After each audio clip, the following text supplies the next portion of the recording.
Je m'appelle Marine et je suis la créatrice de Marine et les belles énergies. J'ai le plaisir de vous faire découvrir mon parcours personnel, ces années écoulées depuis juillet 2017 qui ont été particulièrement formatrices.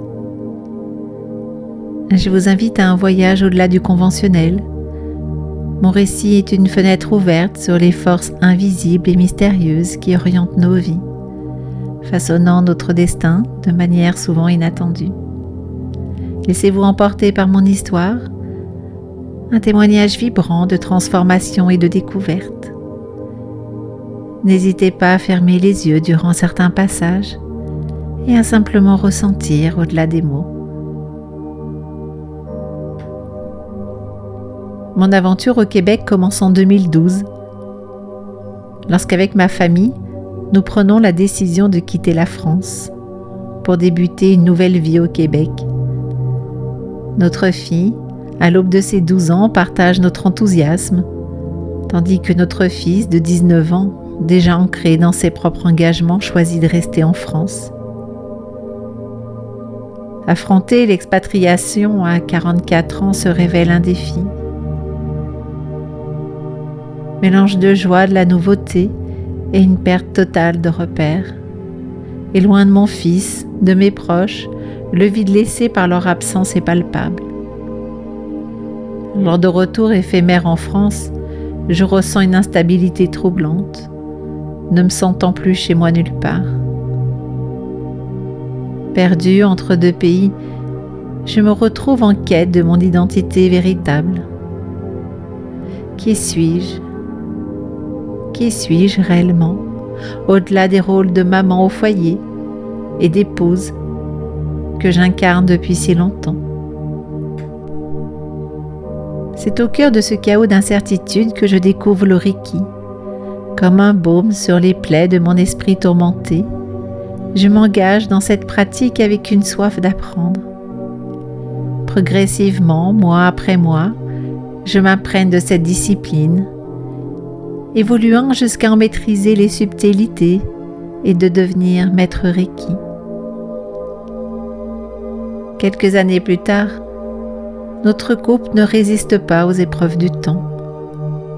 Début 2017, après 28 ans de vie commune, nous prenons la difficile décision de nous séparer. Confrontée à une solitude inattendue et voyant ma fille gagner en indépendance, je me retrouve désemparée, cherchant un sens nouveau à ma vie.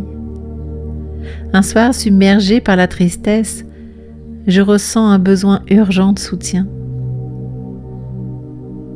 Guidée par mon intuition, je contacte un centre de méditation où j'étais déjà allée proposant mes services en tant que bénévole pour leur prochaine retraite de 10 jours. À ma grande surprise, dès le lendemain, le directeur du centre m'accueille chaleureusement, m'invitant à les rejoindre dès la semaine suivante. Ce séjour se révèle être une véritable révélation, me faisant ressentir comme si je me retrouvais en famille. Les journées défilent dans un enchaînement parfait de méditation, de séances de yoga, de balades ressourçantes dans les bois. Nous recevons la visite d'intervenants, y compris un chaman, qui nous propose de participer à une cérémonie ancestrale des peuples nord-amérindiens, la hutte de sudation. Ayant déjà vécu cette expérience profondément transformatrice, ma joie de pouvoir y participer à nouveau est immense. Ce rituel, un véritable chemin vers la libération intérieure, est exactement ce dont j'ai besoin pour continuer ma quête personnelle. La veille de la cérémonie, portée par une impulsion soudaine, je ramasse des marguerites pour les offrir aux ancêtres, ressentant une connexion joyeuse et irréelle avec les fleurs. Cette journée marque un tournant, m'ouvrant à une expérience mystique où je sens une union profonde avec la nature. Le 8 juillet, en début d'après-midi, la cérémonie commence. Autour de la hutte, une vingtaine de personnes se rassemblent. La structure en bois de noisetier, entièrement recouverte de peau, bloque toute lumière et conserve la chaleur. L'intérieur, sombre et rond, symbolise le ventre de la terre-mère. Au centre, un trou est préparé pour les pierres, nos grands-pères, symboles des ancêtres. Chauffées à blanc à l'extérieur dans un feu sacré, elles sont prêtes pour la cérémonie. Mon bouquet de marguerites déposé à proximité semble veiller sur la scène. Nous entrons à genoux dans la hutte, un à un, ordonnés par âge. La cérémonie commence. C'est alors que le souvenir d'une parution sur les réseaux que j'ai postée avant mon départ surgit. Je souhaite devenir la meilleure version de moi-même. Alors, que la magie opère. Le gardien du feu, avec précaution, dépose progressivement quelques pierres dans le centre, tandis que le chaman verse de l'eau dessus, créant ainsi une vapeur intense, appelée le souffle du grand-père. Le rituel se déroule en plusieurs étapes, chacune marquée par des chants, des prières et des moments de partage. L'annonce de chaque nouvelle porte, par le chaman, nous plonge dans une obscurité enveloppante, la chaleur s'intensifiant à chaque étape. Entre elles, nous sortons brièvement pour nous désaltérer et manger des fruits. Certains participants se sentent allégés, choisissent de ne pas retourner dans la hutte.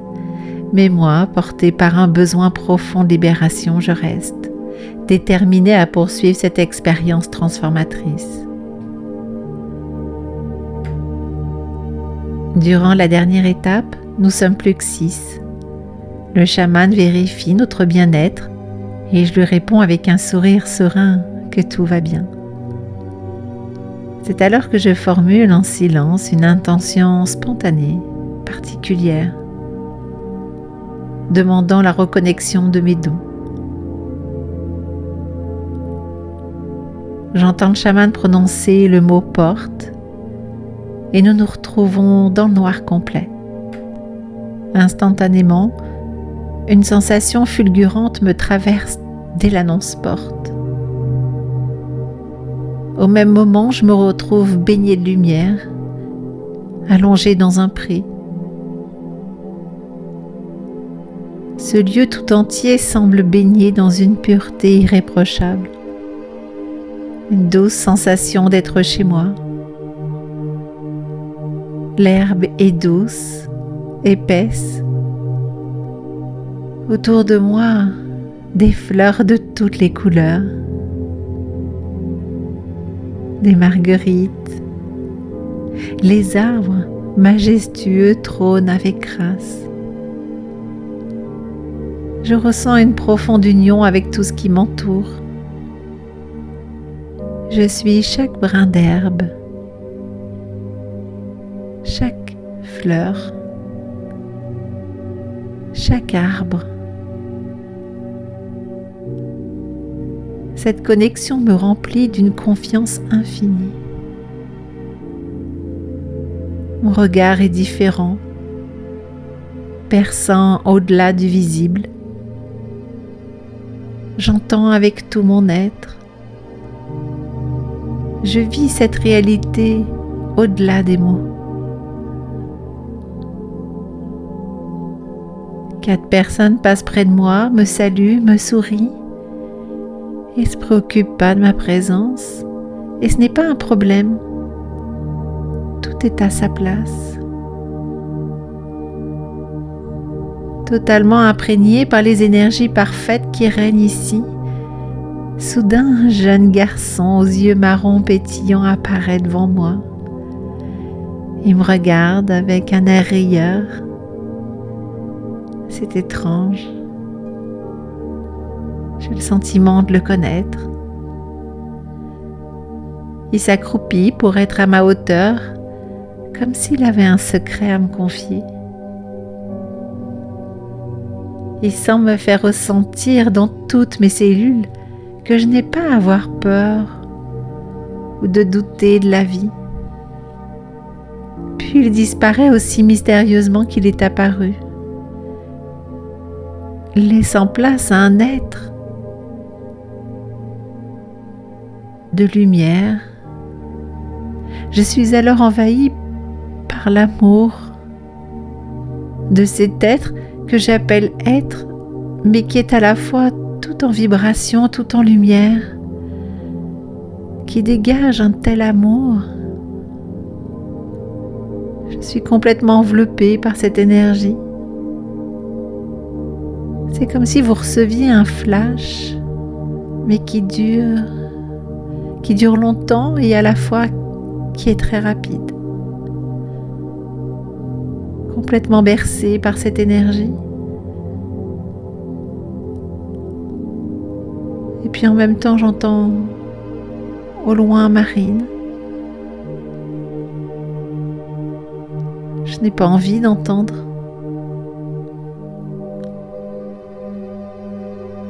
Je suis en train de vivre quelque chose de tellement bon et à la fois très difficile de vous expliquer ces perceptions. Marine.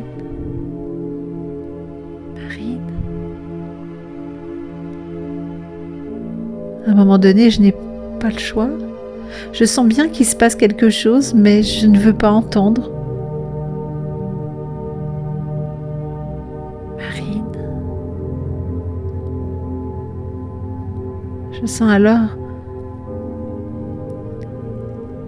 que mon être s'étire entre deux espaces-temps. Mais une partie résiste et l'autre, comme aspirée, je n'arrive plus à lutter jusqu'à un moment, Marine, je lâche. Je lâche ces immenses bras bienveillants qui étaient lumière, tout en douceur, tout en amour. Je me laisse aspirer. Au même moment, alors que mon corps repose sur les pierres brûlantes, je sens que l'on me touche. J'ouvre les yeux et me rappelle instantanément que je suis dans la hutte. J'apprends à avoir perdu connaissance.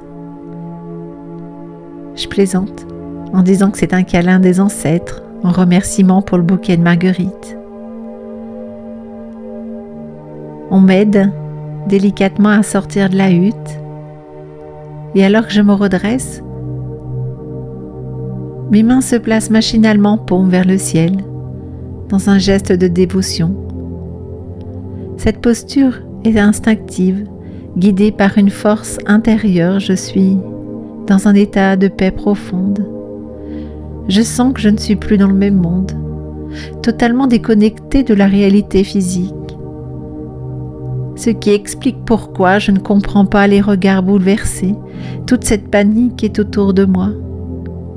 Je baigne dans une paix profonde, ressentant une déconnexion totale avec la réalité matérielle. Bien que ma peau brûlée coule en lambeaux, cela n'a aucune importance. Je suis totalement imperméable à toute douleur. Je ne me sens pas dans le même monde. Et apparemment, la vue de mon état physique semble choquante, générant une énergie chaotique qui contraste fortement avec ma tranquillité intérieure. Mon calme sidère les participants, incapables de comprendre comment je peux rester aussi sereine. Dans la précipitation, une femme poussée par de bonnes intentions applique de la boue en cataplasme sur mes brûlures. Les secouristes qui ont été vite prévenus ne vont pas pouvoir venir à moi. Alors, soutenue par le gardien du feu, je parcours pieds nus le chemin à travers le bois jusqu'à la maison, portée par une force intérieure qui semble défier la gravité de mon état. Arrivée en ambulance à l'hôpital, je suis immédiatement prise en charge par une équipe médicale qui m'attend de pied ferme. Quand on me demande d'évaluer ma douleur sur une échelle de 1 à 10, je réponds sincèrement que je n'ai pas de douleur. Au fond de moi, je veux leur dire à quel point je me sens bien, en paix, mais je choisis de rester silencieuse, me rappelant que nous vivons des réalités très différentes. Il s'affaire autour de moi, je vois des regards qui se croisent suspectant l'effet de drogue quelconque, mais si seulement ils pouvaient comprendre que mon absence de douleur venait d'ailleurs. Mais je ne peux rien raconter. Je ne peux pas parler de ce lieu, de cet être lumineux, de tout cet amour qui m'a envahi. Alors je choisis de me taire à nouveau et de les laisser s'occuper de mon enveloppe corporelle. Installée dans une chambre, bien que tout le haut de mon corps soit bandé, je suis toujours en paix, souriante. Le chaman me rend visite très rapidement. Son regard est d'une profonde détresse. Je lui souris, le rassurant sur l'importance et la beauté de ce qui venait de se passer. Je lui explique que cet événement avait brûlé le poids de mon passé, me transportant dans une dimension où le temps et l'espace n'avaient plus d'emprise. C'était une connexion divine, une libération que je devais vivre et pour laquelle il n'était pas responsable. Il est tellement important pour moi de lui faire comprendre que malgré les apparences physiques, ce que j'ai vécu m'ancre dans une réalité plus vaste, que je devais le vivre, qu'il n'était pas responsable et que personne n'est responsable.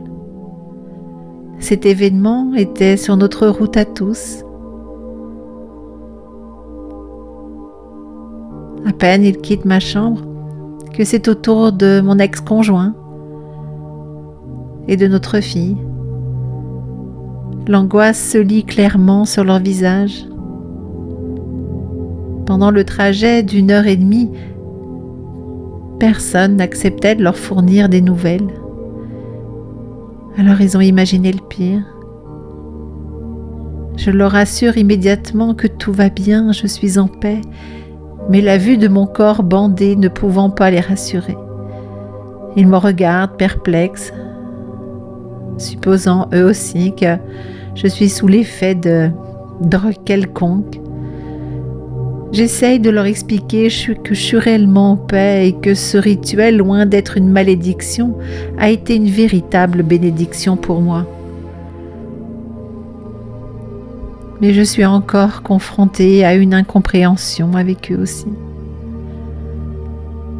Alors que le médecin m'informe que je peux rentrer chez moi et que je dois simplement faire changer mes pansements dans un cabinet médical, Noël, mon ex-conjoint, s'oppose fermement à cette décision. Il insiste pour que les photos de mes brûlures soient envoyées à un grand hôpital à Montréal, spécialisé dans le traitement des grands brûlés, et me demande d'exprimer que je souffre, convaincu que mon absence de douleur n'est pas prise au sérieux par le personnel.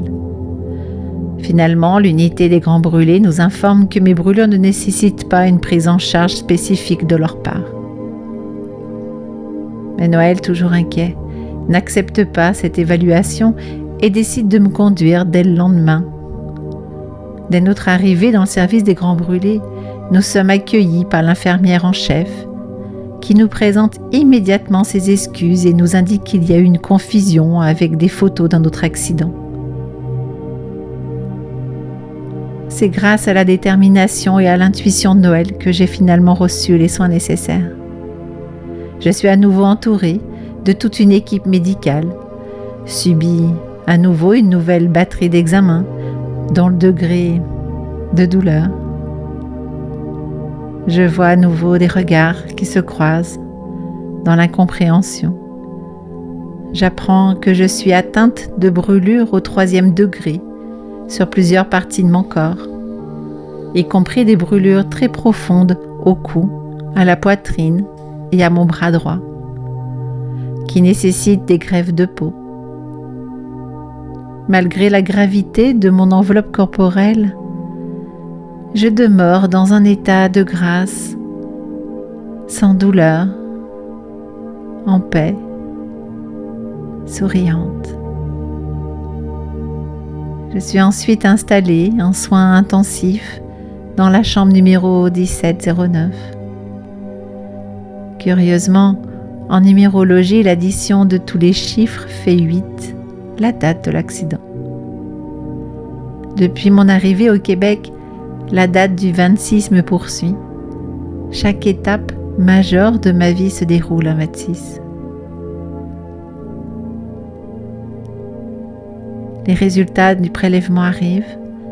J'apprends à voir aussi contracter 2 infections, conséquence de la terre que la participante a appliquée sur mes brûlures à la sortie de la hutte. Des infirmières s'activent autour des plaies, ajoutant un produit puissant et supposément douloureux pour désinfecter, mais je ne ressens rien. L'opération de greffe de peau est vite programmée 4 jours plus tard, le 14 juillet, pour la fête nationale en France. Ça me fait sourire. Ce jour devient pour moi un jour de libération d'un autre genre, une renaissance de ma peau, une nouvelle indépendance de mon être,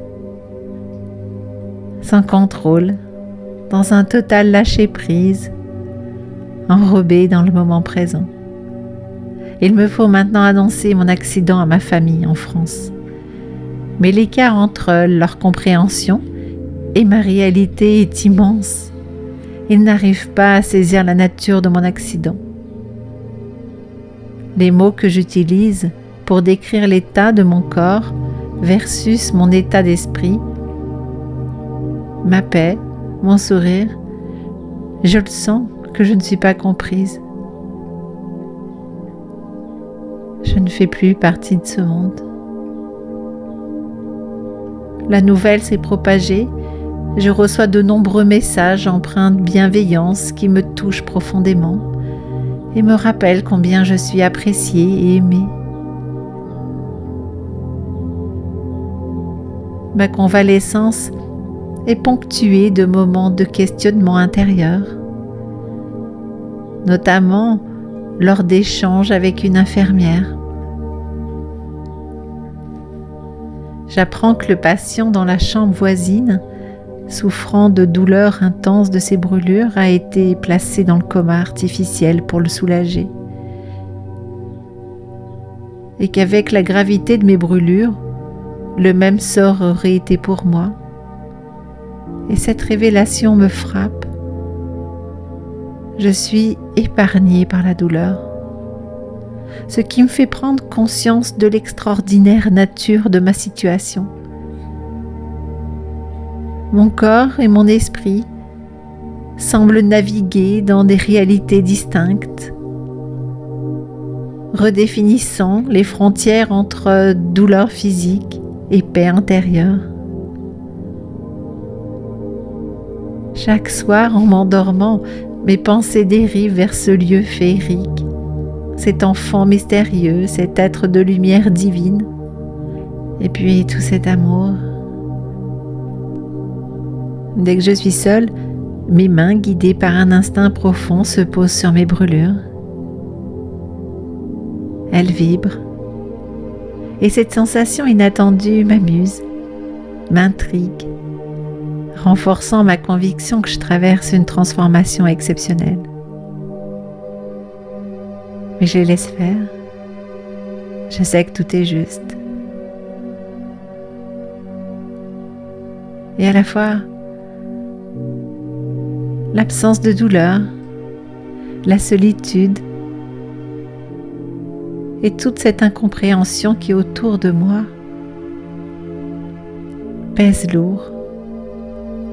Le contraste entre la profondeur de mon expérience spirituelle et la routine des soins hospitaliers crée un écart que je trouve difficile à partager avec ceux qui m'entourent.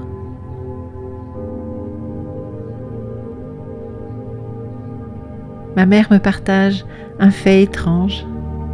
Elle a ressenti une connexion troublante le jour de l'accident, souffrant d'une irritation cutanée dans le cou, juste avant que l'accident se déroule. Les liens profonds et invisibles qui unissent le lien d'une mère et d'une fille séparées à 6000 km. L'opération des greffes est un succès. Je ressens une légère douleur à la cuisse, d'où la peau saine a été prélevée. Je reste focalisée sur ma guérison et ma renaissance et rassure mes proches par un selfie optimiste. 2 jours plus tard, le moral est en baisse. Je m'efforce de garder une façade calme, bien que certains pensent que j'ai perdu la raison en raison de ma tranquillité persistante. Cette dualité entre mon apparence physique et ma paix intérieure continue de surprendre et m'épuise. Je ne sais pas quoi faire, je ne sais pas quoi dire pour pouvoir être comprise.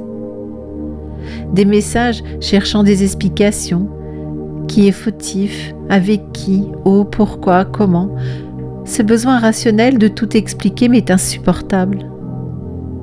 Dans leur monde, il semble essentiel de trouver un coupable.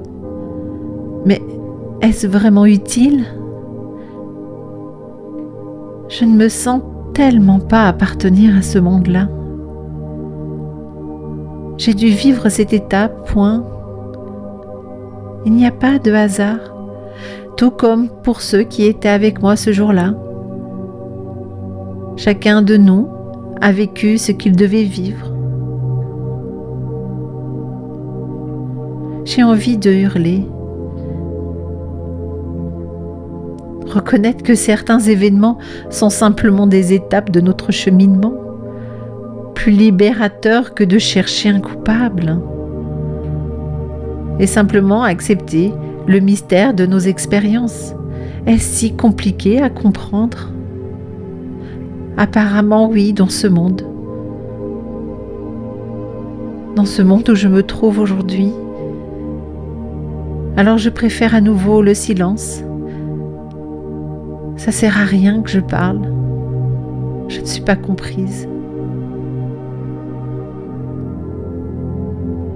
En fin de journée, recevoir une photo du bouquet de marguerites qui trône au milieu de la hutte me réchauffe le cœur. Un message est accompagné, toujours aussi beau 8 jours après.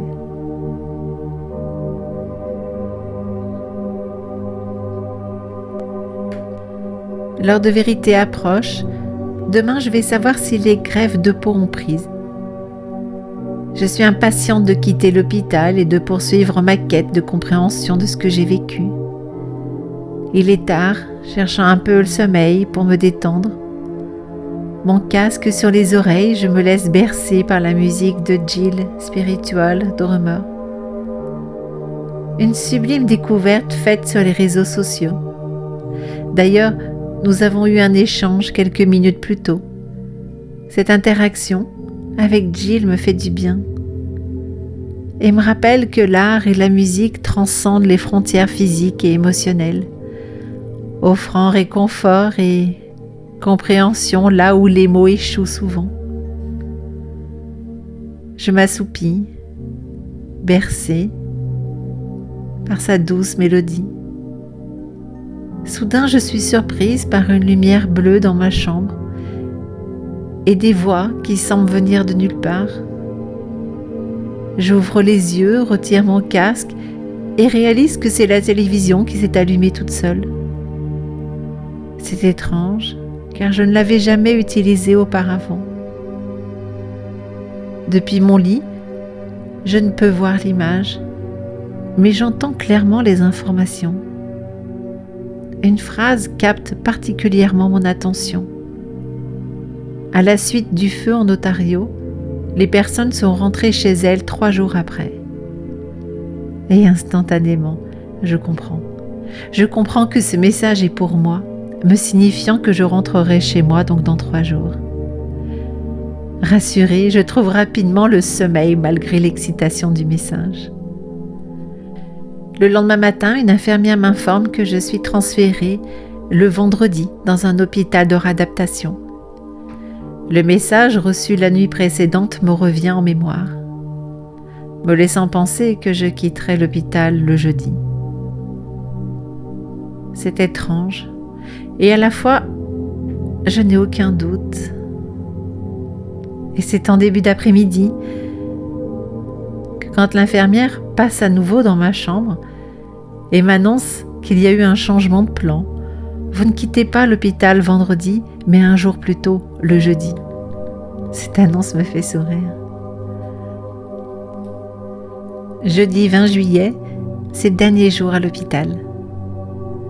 Il est marqué par la visite du chef de service des Grands Brûlés, qui, accompagné de membres d'une association, me fait des remarques élogieuses sur ma résilience et ma singularité. Il est certain que nous allons nous revoir dans les couloirs prochainement. Quitter l'hôpital est un moment empli d'émotions, mais aussi un pas de plus vers la continuation de ma quête de compréhension et de l'exploration de ce monde. Alors que l'ambulancier me pose en chaise roulante hors de l'établissement, je me sens prête à accueillir les nouvelles phases de ma vie.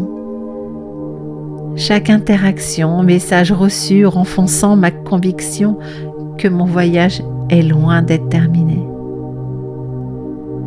Il est une invitation permanente à découvrir et à partager les vérités profondes de mon existence. Dès mon arrivée à l'hôpital de réadaptation, une vague d'émotions étranges m'envahit. Je me mets à prier pour trouver un peu de paix. À l'accueil, la réceptionniste me présente plusieurs options d'hébergement. Face au prix élevé, je me résigne à choisir la chambre à 4 lits, gratuite. À ma grande surprise, elle m'annonce alors qu'il reste un seul lit disponible et dans une chambre individuelle. Les larmes de gratitude coulent le long de mes joues, alors que je murmure un discret merci à mes amis invisibles, reconnaissante pour cette bénédiction inattendue. Installée dans ma chambre, je suis rapidement visitée par l'équipe médicale. Le médecin, l'ergothérapeute, la physiothérapeute, tous se montrent extrêmement bienveillants et m'informent que mon programme de réadaptation commence dès le lendemain. Il va falloir que je marche, que je monte des escaliers pour détendre la peau sur ma cuisse et réapprendre à tourner mon cou. C'est incroyable de réaliser à quel point il est complexe de bouger la tête de droite à gauche, que l'on tient pour acquis jusqu'à ce que l'on doive réapprendre. En début de soirée, alors que je contemple la sublime vue sur Montréal depuis ma fenêtre, les émotions continuent de m'assaillir. Mais cette fois-ci, j'ai chaud, j'étouffe, je frissonne. J'entends presque des cris en moi. C'est désagréable. J'ai une sensation de m'éteindre. Et je prends conscience que je ressens le mal-être des personnes dans les chambres à côté. Incapable de calmer mes larmes qui se transforment en sanglots, je me sens complètement submergée. C'est alors que le visage de Noël apparaît en flou dans le reflet de la vitre. Il est le seul que je peux appeler. Je prends mon téléphone et avant même qu'il ait le temps de me demander comment je vais, je lui crie en pleurs de venir au plus tôt. 21h, Noël quitte ma chambre. Nous avons convenu, compte tenu de l'heure tardive, que je passe la nuit et que dès mon réveil, j'en parlerai avec le médecin pour la possibilité de poursuivre les soins en ambulatoire. Épuisée, je m'endors cette nuit-là une prière répétitive tournant en boucle dans mon esprit et mon cœur, implorant de mettre fin à ces ressentis désagréables qui ne m'appartiennent pas. Le lendemain, le médecin accède à ma demande. Durant l'année suivante, je suis toujours dans un état de paix, complètement déconnecté de la réalité. Je souris, je ris, je prends tout à la légère. Mon quotidien est rythmé par un processus de soins intensifs, les longues séances de changement de pansement, les exercices de rééducation sont exigeants, mais heureusement l'équipe médicale adhère à mon sens de l'humour, alors les moments de rire allègent cette routine. Un jour ma fille m'avoue qu'elle ne me reconnaît plus depuis l'accident. J'admets également me sentir... Mais d'ailleurs, qui je suis devenue? J'ai certains souvenirs d'avant, mais je ne ressens plus les émotions rattachées aux souvenirs négatifs. Dans cet état de transformation, je tente de naviguer dans un monde que je cherche encore à comprendre, à accepter comme partie intégrante de ma nouvelle réalité. Je découvre l'ampleur des croyances familiales et collectives qui régissent nos vies. Doit-on voir la vie comme une éternelle partie de jeu Jacadi? Qui a décidé de ces règles auxquelles nous nous conformons quelquefois si docilement, qui nous éloignent de notre véritable essence? Je découvre le poids du passé, souvent si lourd qu'il paralyse notre capacité à vivre pleinement le moment présent. Ce qui me touche le plus, c'est la découverte de ce manque d'amour profond, que ce soit envers soi-même ou envers autrui. Face à ces découvertes, j'observe, en silence, continuant cette quête de découverte selon ma nouvelle devise, me laisser guider chaque jour dans le moment présent, restant attentive à ce monde complexe.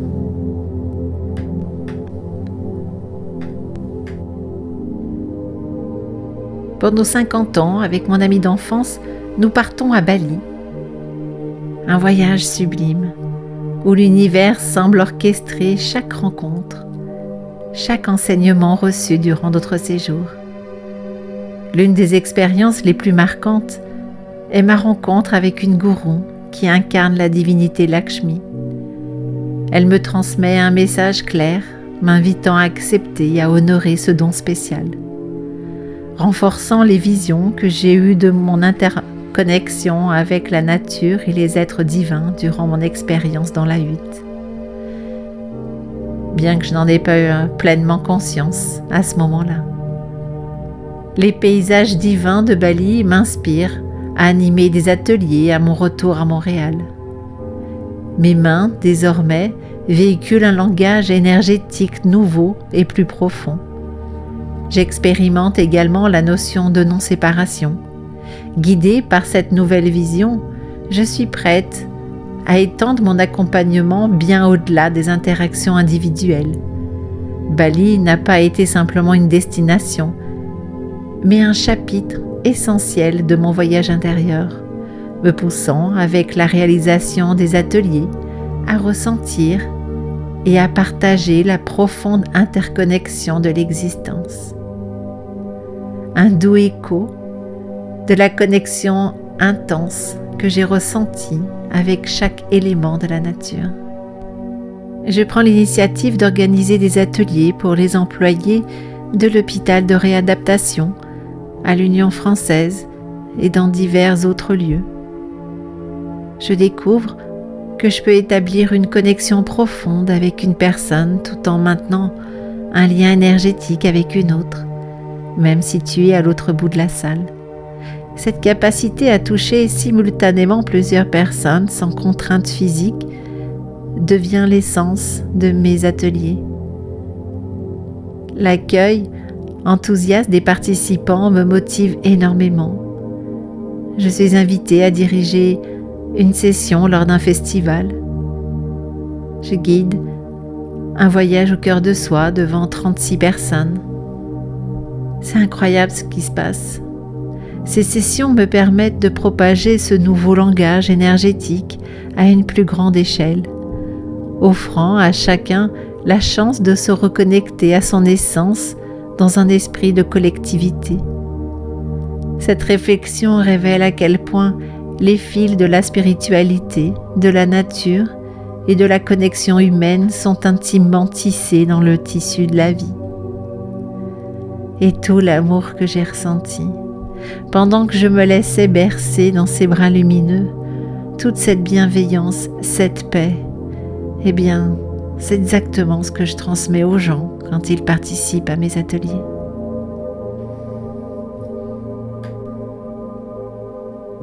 Le 1er octobre 2018 marque mon premier jour de bénévolat dans ce nouvel hôpital.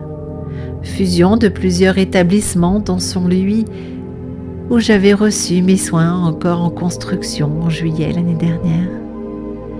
Vêtue de ma blouse bleue, je ressens une immense fierté. L'excitation me pousse presque à courir dans le couloir du service des grands brûlés pour célébrer mon retour. La première infirmière que je croise s'exclame joyeusement en me voyant « Pierre Chaude !» Dans un éclat de rire, je découvre que c'était le surnom que le corps médical m'avait donné à l'époque. Nous nous enlaçons chaleureusement, échangeant des nouvelles rafraîchissantes. Je croise d'autres infirmières émues par ma présence. Leurs paroles emplies de bienveillance me touchent profondément. Ça me fait un bien fou de les voir à nouveau. En parcourant les couloirs, une pensée me traverse l'esprit pour le chef de service. Ce médecin, étonnamment informé sur mon cas, qui m'avait prédit que nous reverrions. Eh bien, me voici, de retour.